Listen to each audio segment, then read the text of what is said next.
আমেরিকার রোগ president Donald Trump এবং যুদ্ধ অপরাধী বেঞ্জামিন নেতানিয়াহুর রক্তচাপ বাড়িয়ে দিয়ে ইয়েমেনের সশস্ত্র গোষ্ঠী হুথি যুদ্ধের 29তম দিনে আনুষ্ঠানিকভাবে ইসরায়েলের উপরে মিসাইল হামলা করে যুদ্ধে যোগদান করলো।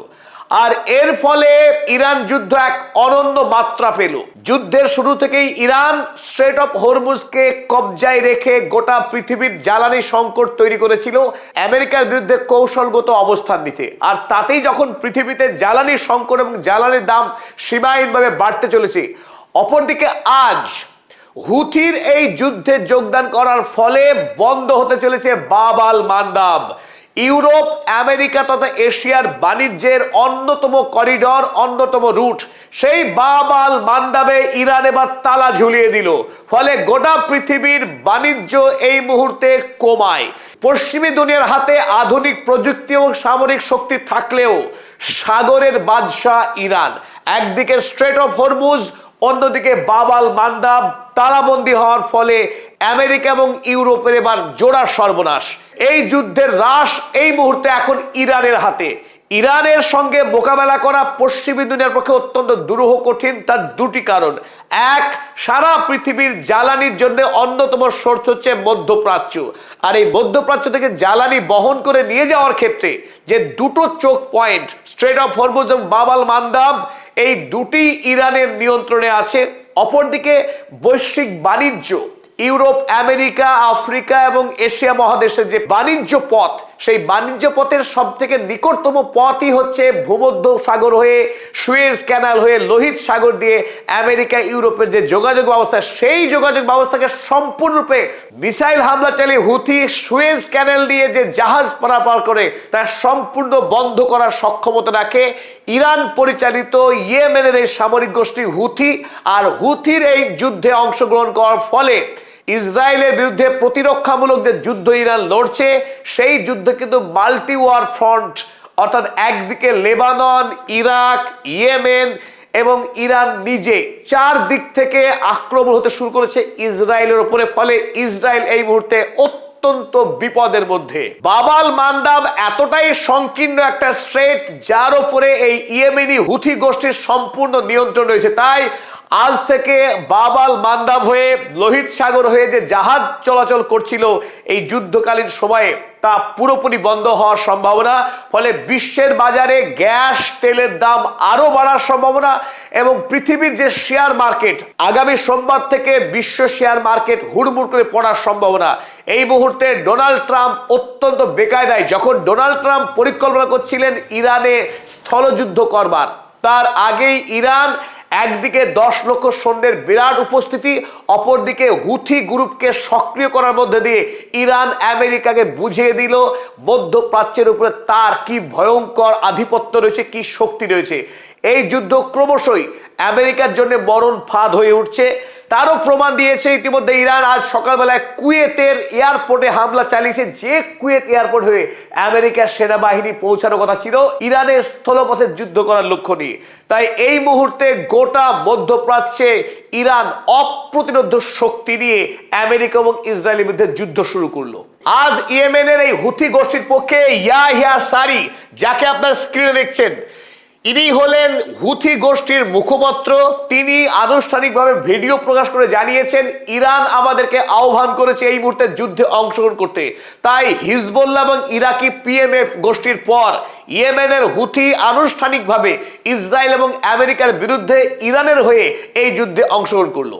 যুদ্ধে আরব রাষ্ট্রগুলোকে প্রতিরক্ষার নামে যখন ডোনাল্ড ট্রাম্প চিপে চিপে টাকা বের করছেন, সেই মুহূর্তে হঠাৎ করে ইয়েমেনি মিসাইল ইসরায়েলের উদ্দেশ্যে ছুড়ে দেওয়ায় দিগ্ভ্রান্ত হয়ে গেছেন ডোনাল্ড ট্রাম্প। বিভ্রান্ত হয়ে তিনি হতচকিত অবস্থায় তাকিয়ে দেখছেন ইয়েমেনি মিসাইলকে। অর্থাৎ তিনি যে মজা করে আরব রাষ্ট্রগুলোকে চিপে চিপে টাকা রোজগার করছিলেন, সেই খেলাতে কিন্তু নতুন করে একটা উপদ্রব ডোনাল্ড ট্রাম্পের জন্য, নতুন একটা বিপদ উপস্থিত হলো, তা হুথি গ্রুপ। তাই হুথি গ্রুপ এই যুদ্ধে অংশ নেয় ইরানের শক্তি ঠিক যেভাবে বৃদ্ধি পেল, ঠিক সেইভাবে ডোনাল্ড ট্রাম্প এবং ইসরায়েলের জন্য এই যুদ্ধ আরো দুর্বিষহ হয়ে উঠল। কারণ আজ সকালেই ইসরায়েলের নেগেভ পরমাণু কেন্দ্রের উদ্দেশ্যে ব্যালিস্টিক মিসাইল ছুড়েছিল হুথি। সেই খবর টাইমস অফ ইসরায়েল করেছে, চলুন আমরা একবার পড়ে নিই।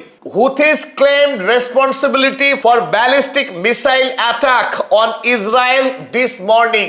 টাইমস অফ ইসরায়েল তারা স্বীকার করেছে হুথি ব্যালিস্টিক মিসাইল ছুড়েছে ইসরায়েলের পরমাণু কেন্দ্র নেগেবের উদ্দেশ্যে। আর এই নেগেব নিয়ে পৃথিবীতে নাটক এখন চূড়ান্ত পর্যায়ে, কারণ নেগেব যেখানে ইসরায়েলের পরমাণু শক্তি সঞ্চিত রয়েছে। ইরানকে যখন হামলা করা হচ্ছে পরমাণু অস্ত্র তৈরি করা যাবে না এই দাবি জানিয়ে, অথচ ইসরায়েল আন্তর্জাতিক আইন ভেঙে সম্পূর্ণ চোরের মতো চুরি করে তার দেশে পরমাণু অস্ত্র সংরক্ষণ রেখেছে। আর নিজে যখন পরমাণু অস্ত্র সংরক্ষণ রাখবে তখন কোন অধিকারে ইরানকে গিয়ে দাবি করো তুমি পরমাণু অস্ত্র তৈরি করতে পারবে না? কোন অধিকারে? ইরান এই দ্বিচারিতার বিরুদ্ধেই লড়াই চালাচ্ছে। আর এই লড়াইকে শক্তিশালী করলো হুথি। হুথি ইরানের যে ইসরায়েল এবং আমেরিকার মধ্যে যুদ্ধ, সেই যুদ্ধের পুরো গেম চেঞ্জার। কেন তাকে এখন গেম চেঞ্জার বলা হচ্ছে তার কারণ একটা, একদিকে স্ট্রেট অফ হরমুজ, যে হরমুজ দিয়ে কাতার, কুয়েত, বাহরাইন, সৌদি আরবের তেল জাহাজ ভর্তি হয়ে বিদেশের বাজারে রপ্তানি হতো, সেই স্ট্রেট অফ হরমুজ এখন ইরান তার নিয়ন্ত্রণে রেখে আমেরিকা এবং ইউরোপের বাজারে তেল বিক্রি করা বন্ধ করে দিয়েছে।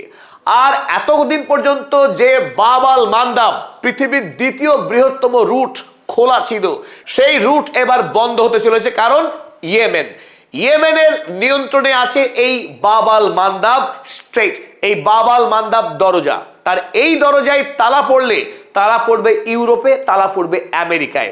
আন্তর্জাতিক বাণিজ্য এই মুহূর্তে কমায় চলে যাবে। তাই ইরানের বিরুদ্ধে লড়াই করতে এসে মার্কিন অর্থনীতি যে এত বড় জোর ধাক্কা পাবে, ডোনাল্ড ট্রাম্পের মতো মাথামোটা মানুষ সবটা বুঝতে পেরেছিলেন না। যুদ্ধ যত দীর্ঘায়িত হচ্ছে, ডোনাল্ড ট্রাম্পের উপর চাপ তত বেশি বাড়তে শুরু করেছে। চলুন আমরা দেখে নিই বাব আল মান্দাবের অবস্থান।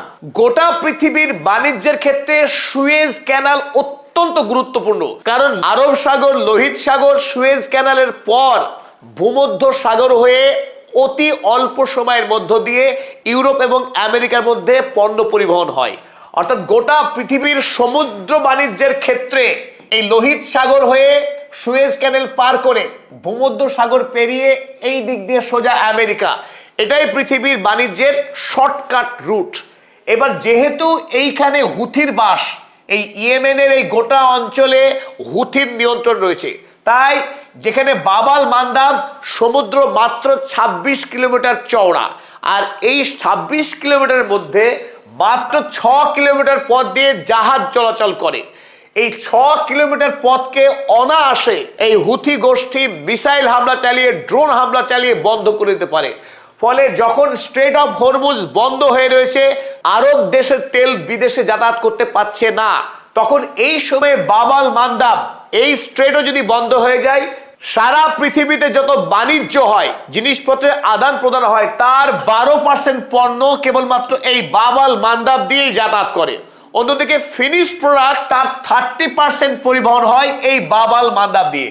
অর্থাৎ আন্তর্জাতিক সমুদ্র বাণিজ্যের ক্ষেত্রে এই লোহিত সাগর বা এই বাব আল মান্দাব স্ট্রেইটের গুরুত্ব সীমাহীন।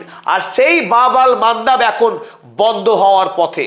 স্বাভাবিকভাবেই আজ থেকে পৃথিবীতে নতুন চর্চা শুরু হলো। স্ট্রেট অফ হরমুজের পর দ্বিতীয় অস্ত্র ইরান ব্যবহার করতে চলেছে, তার নাম বাব আল মান্দাব। একদিকে যখন গোটা পৃথিবীর অর্থনীতিকে জব্দ করছে ইরান এই দুটি স্টেটকে কাজে লাগিয়ে, অপরদিকে ইসরায়েলের জন্য যারা গোটা মধ্যপ্রাচ্যকে অশান্ত করে রেখেছে সীমাহীন খুন ও অত্যাচারের মধ্য দিয়ে, সেই ইসরায়েলকে এই মুহূর্তে ইরান চতুর্দিক থেকে আক্রমণ করার এক নতুন স্ট্র্যাটেজি গ্রহণ করলো। কারণ ইরান সেই দেশ যার হাতে অন্তত 60টি রেজিস্ট্যান্স গ্রুপ রয়েছে, যাকে অ্যাক্সিস অফ রেজিস্ট্যান্স বলা হয়। এবং আমেরিকা এবং ইউরোপ তারা বরাবর ইরানকে চাপ প্রয়োগ করেছে তারা যেন আগামী দিনে এই সমস্ত গোষ্ঠীগুলোকে ফান্ডিং না করে, কোনো সহযোগিতা না করে। কিন্তু ইরান তার সার্ভাইভাল স্ট্র্যাটেজি হিসেবে তাদের আত্মরক্ষার ক্ষেত্রে তাদের সমর্থিত এই সামরিক গোষ্ঠীগুলোকে বারবার কাজে লাগিয়েছে অতীতে। এবারও এই যুদ্ধে আমরা দেখতে পাচ্ছি ইতিমধ্যে সক্রিয় হয়ে উঠেছে হিজবুল্লাহ, যারা লেবাননে ইসরায়েলের সঙ্গে যুদ্ধ করছে। ওদিকে ইরাকি পিএমএফ গোষ্ঠী তারাও এই মুহূর্তে দুর্দান্ত সক্রিয়। আজকেই ইরাকি এই পিএমএফ গোষ্ঠী জর্ডনের মার্কিন সেনাতে হামলা চালিয়েছে। এদিকে আবার হিজবুল্লাহ পিএমএফ এর পর নতুন করে হুথি সক্রিয় হলো, যারা ইসরায়েলের বিরুদ্ধে যুদ্ধ করবে। তাই ইসরায়েলের জন্য এই মুহূর্তে যুদ্ধ চালানো অত্যন্ত দুরূহ হয়ে উঠবে, কারণ ইসরায়েলকে শুধু ইরান নয়, এবার যুদ্ধ করতে হবে লেবানন, ইয়েমেন, ইরাক। তার জন্য যুদ্ধটা ছড়িয়ে গেল। আপনারা ম্যাপে যে লাল সরু অংশটুকু দেখছেন এইটুকু হলো ইসরায়েল, এদিকে রয়েছে লেবানন। লেবানন থেকে ইসরায়েল উপরে উপর্যুপরি হামলা চালানো হচ্ছে। গত পরশুদিন একদিনে হিজবুল্লাহ ইসরায়েলের উপরে এবং লেবাননের যে অংশ ইসরায়েলি আইডিএফ সেনা দখল করে রেখেছে, মোট 600 মিসাইল, ড্রোন এবং মর্টার হামলা চালিয়েছিল। তাতে একদিনে ইসরায়েলের 23টি যুদ্ধের সাজোয়া গাড়ি অর্থাৎ ট্যাঙ্ক ধ্বংস হয়েছিল। তাই একদিকে এই হিজবুল্লাহর বিরুদ্ধে লড়াই করতে গিয়ে হিমশিম খাচ্ছে, কেন আমরা ইতিমধ্যেই জানি যে ইসরায়েলি আইডিএফ সেনাতে এখন কর্মী সংকট দেখা দিয়েছে। খোদ আইডিএফ এর হেড বলছে আগামী দিনে আইডিএফ সেনা ভেঙে পড়বে, কারণ ইতিমধ্যেই যুদ্ধ করার মতো সৈনিক খুঁজে পাওয়া যাচ্ছে না। এক চরম ইন্টারনাল ক্রাইসিসে ভুগছে আইডিএফ। সেই আইডিএফকে নতুন করে এই ইয়েমেনের হুথির বিরুদ্ধে যুদ্ধ করতে হবে। এই হুথির কাছেও 2000-2500 কিলোমিটার গামী মিসাইল রয়েছে, অর্থাৎ এই দিক দিয়ে সরাসরি লোহিত সাগরের উপর দিয়ে ইসরায়েলে তারা মিসাইল হামলা চালাতে পারে। ওদিকে রয়েছে লেবানন, ইরাকি গোষ্ঠী তারা হামলা চালাচ্ছে, ইরান তো রয়েছে। সুতরাং ইসরায়েলের জন্য এই মুহূর্তে ইরানের বিরুদ্ধে যুদ্ধ করা অত্যন্ত শক্ত হয়ে গেল। এবং আমেরিকার জন্য সবচাইতে বড় বিপদ তেলের দাম, আন্তর্জাতিক বাণিজ্য রুদ্ধ হয়ে যাওয়া।